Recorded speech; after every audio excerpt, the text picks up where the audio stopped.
And we're back with video 9 in Watercolor Tell-All. Alrighty, so this is probably going to be the last tip in brush video, and then we'll get into painting. And I've added a new brush. I didn't have it in there before, and I think it's a brush that is good to have. It's called H2O All Around. And I've got our gold up there, and so I'm working with that cold press paper like we had been doing all along. I'm putting this in heavy.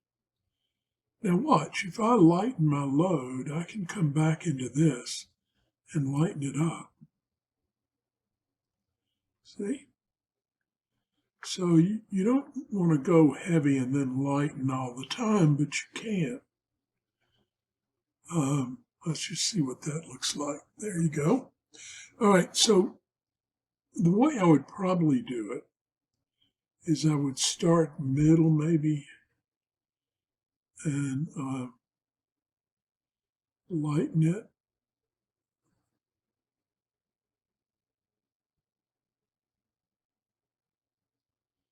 And then make this a little darker down here. Probably like that, okay? Now, what's nice about this brush is that you can come back in and add a watercolor stroke, and it looks kind of like watercolor would look with those extra strokes in there. You can also cover it with another color, and it's going to blend in.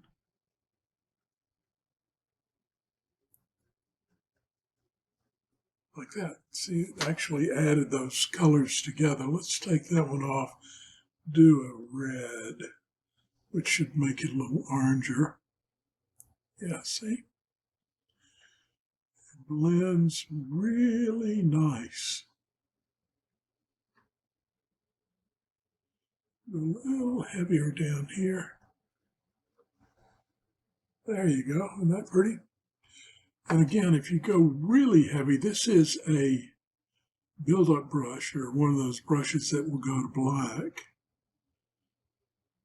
And so when it gets heavy and you're building on top of itself, you're going to get more color, especially if you're using something that has a little black in it.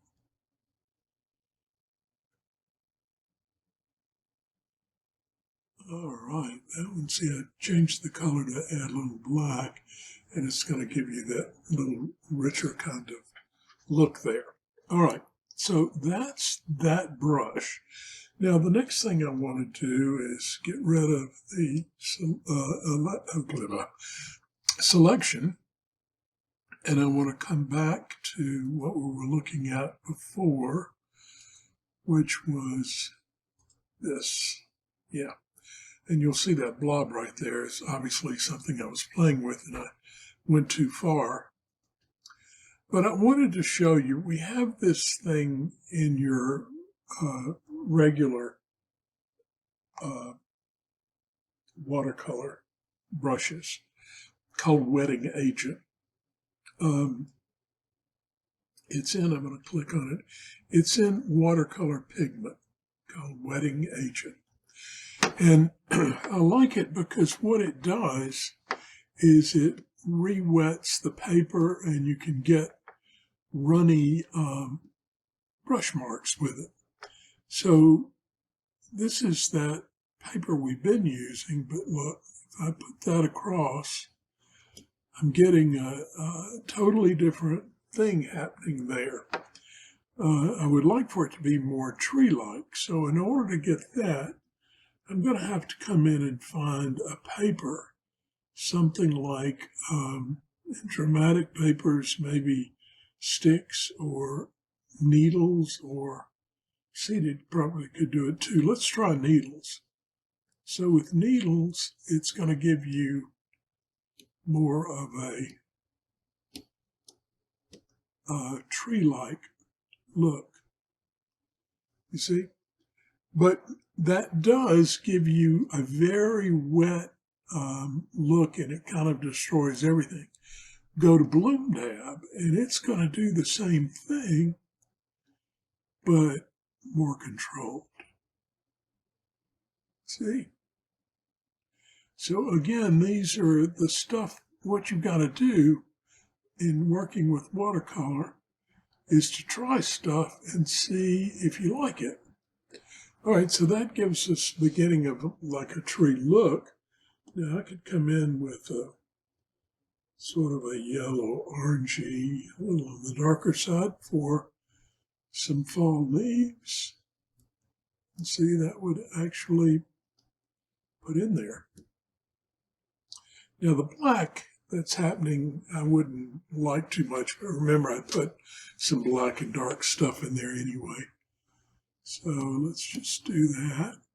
And we're going to put in some redder, just a few in there. And then if we go to a real light, we can put some highlights.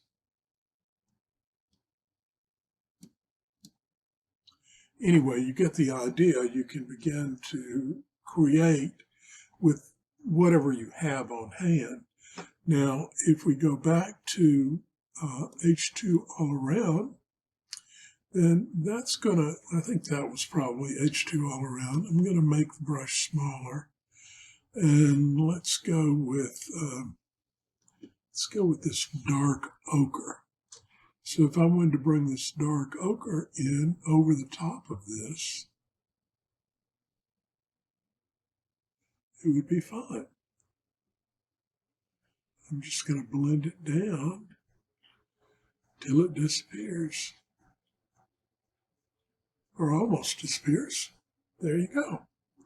See, and you're getting this sort of mottled look, so it gives a little bit of texture and life to the